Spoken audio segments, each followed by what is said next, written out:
భగవద్గీత ప్రథమాధ్యాయము అర్జున విషాదయోగము 7వ శ్లోకం. అస్మాకంతు విశిష్టాయే తాన్నిబోధద్విజోత్తమ నాయకా మమ సైన్యస్య సంజ్ఞార్థం తాన్ బ్రవీమితే. ఓ బ్రాహ్మణోత్తమ, మన పక్షముననున్న ప్రధాన యోధులను కూడా గమనింపుడు. మీ ఎరుకకై మన సేనానాయకులను గూర్చియు తెలుపుచున్నాను. భవాన్ భీష్మశ్చ కర్ణశ్చ కృపశ్చ సమితింజయః అశ్వత్థామా వికర్ణశ్చ సౌమదత్తిస్తథైవ చ.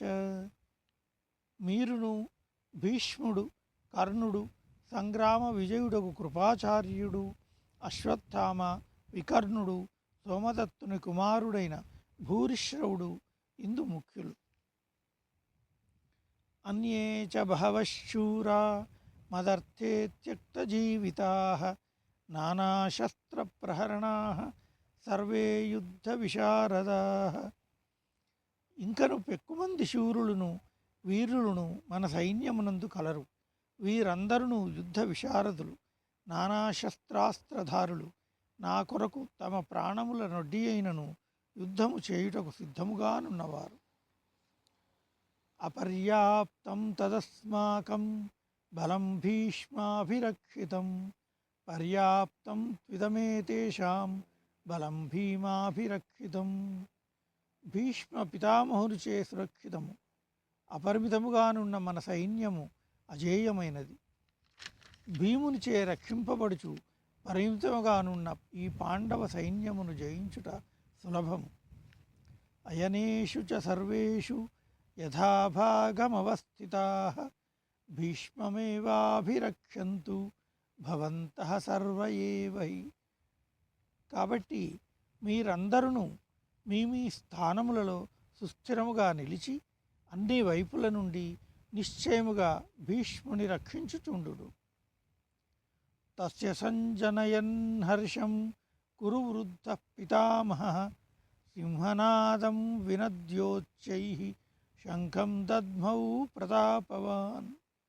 కురువృద్ధుడును ప్రతాపశాలియును అయిన భీష్మ పితామహుడు దుర్యోధనుని ఈ మాటలు విని అతనిని సంతోషపరచుటకై ఉచ్చస్వరముతో సింహనాదమునర్చి తన శంఖమును పూరించెను.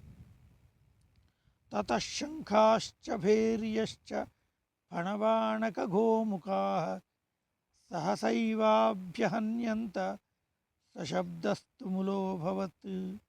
మరుక్షణమునందే శంఖములు, నగారాలు, తప్పెటలు, మృదంగములు, గోముఖ వాద్యములు మొదలగునవి ఒక్కసారిగా మ్రోగినవి. దిక్కులను పిక్కటిల్లజేయు ఆ వాద్యములు భయంకరములై ఒప్పినవి. తతశ్వేతైర్హయైర్యుక్తే మహతి స్యందనే స్థితౌ మాధవః పాండవాశ్చైవ దివ్యౌ శంఖౌ ప్రదద్మతు. తదనంతరము శ్వేతాశ్వములను పూంచిన మహారథముపై ఆసీనులయ్యున్న శ్రీకృష్ణార్జునులు తమ దివ్య శంఖములను పూరించిరి.